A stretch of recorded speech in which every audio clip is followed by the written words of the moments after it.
What is up, y'all? Welcome to another video. My name is Roberto. I am the founder at TCP Facility Services. We're a commercial cleaning company here in the heart of downtown Houston. We focus on industrial facilities, educational facilities, and healthcare facilities. Now, today I have a really interesting video, at least I think it's interesting video for you guys, where I'm going to lay out my 5 biggest mistakes that I've made in the process of building my commercial cleaning business. As of right now, we are set to do about $350,000 in revenue this year. And as you can see, like, those numbers are not jaw-dropping, right? We're in our early stages of our company, but I want to show you guys and kind of share with you just the biggest mistakes that I've made. And when I say mistakes, these aren't things that I feel bad about or that I see myself as a failure because of. No, they're just things that I have done that maybe didn't work out the way I wanted them to, and I've learned from them. Yes, let's go ahead and jump in. So my number one biggest mistake that I have made so far in building my company is billing my customers at the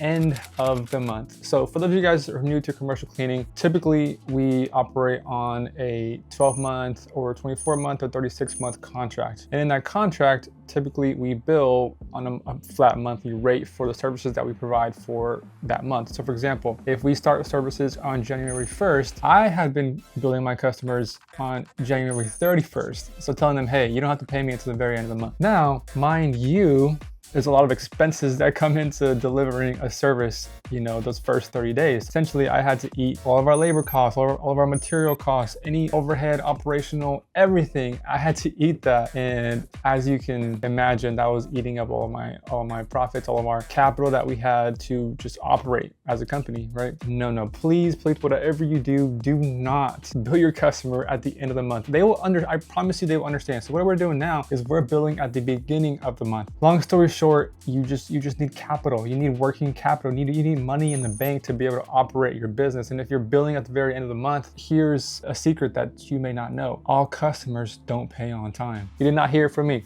And sure, in the beginning, maybe, all customers were paying pretty much on time, maybe even a little bit early. But as the relationship went on, as we continued to service that customer, they took longer and longer and longer to pay us back or just to pay us. Whatever you do, it's easy to do in the very beginning because you're just starting out, right? You want to get that customer. You don't want to scare them away by telling them, hey, you have to pay me in advance, you have to pay me at the beginning of the month, or that sort of thing. I promise you, just do it. No one expects you to do a month or even half a month of services without being fully or partially compensated, right? So please do yourself a favor, don't do it. You're not going to scare your customers away. It's easy to want to do in the beginning because you're just starting out and you want to get everything that you can get your hands on. But I promise you, if you just tell them what it is, don't flinch at it, tell them that your payment is due up front or in 5 days, 10 days, whatever, what have you. Promise you will save yourself a lot of headaches going forward, because I tell you what, it sucks to run a company with no cash, right? So that was number one. Number two biggest mistake that I made in the very beginning of running my business was to buy expensive equipment without billing it back to a customer.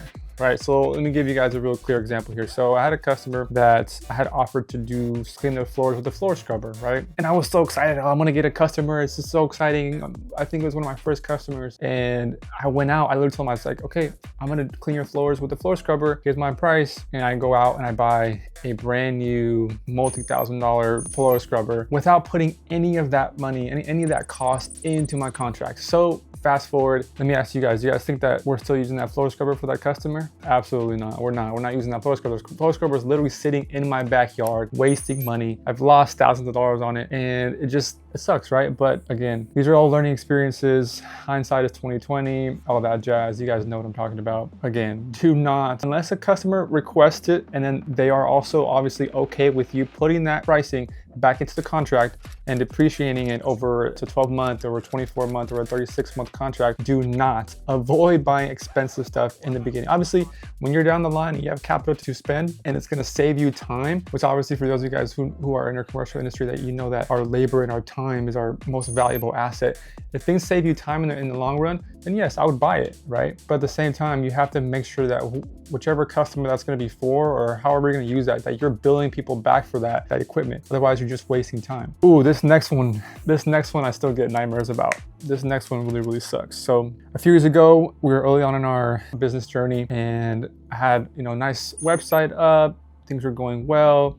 And eventually I started getting like leads and organic traffic through my website. I started getting hits from the website.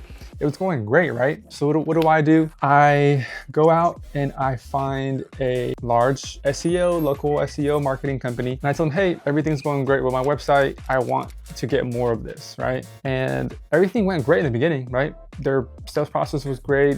They onboarded me. Everything was super, super smooth. I was excited. But as time went on, $1,500 one month, another $1,500, another $1,500. And I'm like, okay, nothing's really happening, right? And so long story short, I go through the whole contract with that company and we actually end up getting less leads on our website than we did before I even hired them. Okay, so this might just be my own trauma from this sort of thing. Maybe you hear this and you're like, dude, whatever, I'm still gonna go do it. Okay, but let me just warn you, large companies like to work with large companies. Okay, so if you're gonna go out and hire an SEO company that works with Coca-Cola or like Apple, you're gonna be a very small fish in a very large pond. Do not expect to receive the best of the best resources and even results for that matter, because I sure did not, and I screwed up my website's SEO, and now I have to go back and fix that. It's been years later, and we still are not getting really any traffic from there. Yeah, so that one really hurts. I got a lot of mistakes for you guys, but mistake number 4 is going to be getting lost in the operations. And what do I mean by that? So after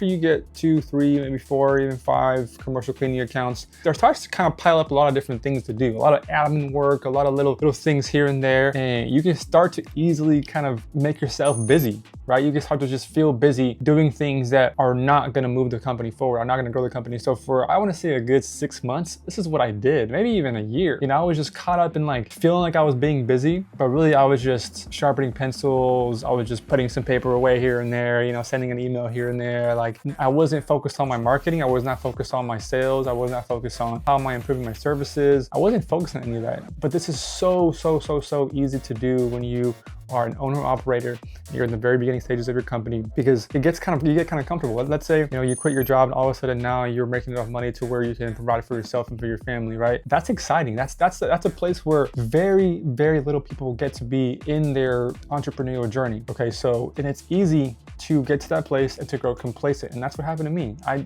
100% got complacent. I 100% got to a place where I was kind of comfortable. You know, in the beginning, I was hungry. I was ambitious because I didn't have a choice. I literally quit my job so that I could start my commercial cleaning company. I have a family to provide for, right? And so when my back's up against that wall, you know, I responded well. But what happens when your back's not up against the wall? What happens when things start to get a little bit easier?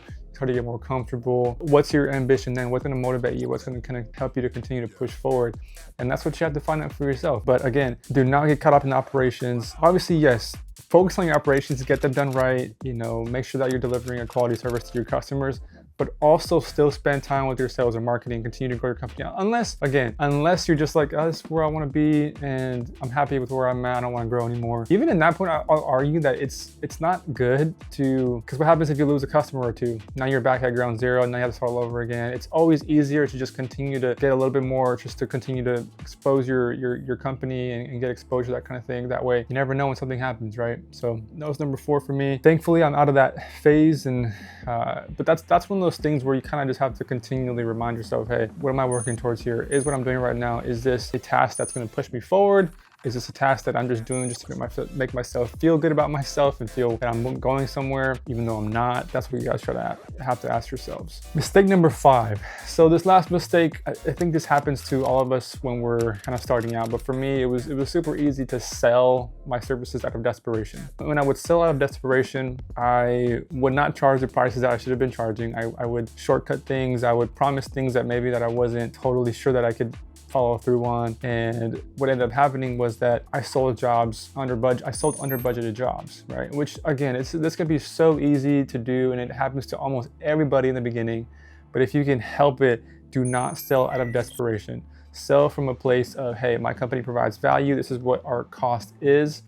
And obviously at the end of the day, if you need to go in there and just get the job just so you can feed your family and put food on the table, I totally understand. And at times I had to do that same thing. But at some point you want to stop the selling out of desperation mindset and start selling from the place of, hey, my company is a valuable company. We provide valuable services and we want to provide them at a premium for you guys, which is going to cost quite a bit, right? Those are my top 5 mistakes. So make sure that you're billing at the beginning of the month if at all possible. Do not invest into expensive equipment unless you're going to bill your customer back for it. Don't go paying a large marketing company, okay? Especially if you're in the very beginning stages of your company. Go out, cold calling, cold emailing, door knocking, really sharpen your sales skills, because that's where you're gonna make a lot of your money in the beginning, is being able to close deals, being able to source customers, figure out how to do that. And then from there, you can hire someone that can do that for you, and then you can just kind of go little by little. Don't get lost in your operations. Make sure that you continue as you grow. Make sure that you continue to put a steady foot on the pedal for marketing and sales. Do not let your foot off of that, or else you will stagnate and you will die. And lastly, like I said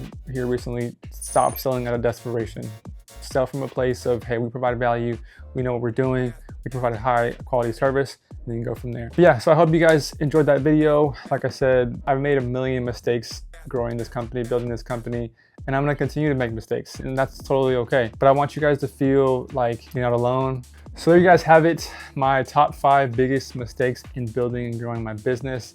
Hope that helps you in some way. I want you guys to get as much from my experience that I could take and help you and yours. And whatever you guys need, if you have any questions or need any advice on anything, feel free to drop me a DM, a comment, whatever, and I'm here to help you guys, right? You're not alone. The true story is that most of our commercial cleaning companies are under $1 million a year, right? And the goal of this channel, again, is to create a community where we can help each other grow, we can support one another, cheer each other on, but also share the highs and the lows. Everyone's going through it.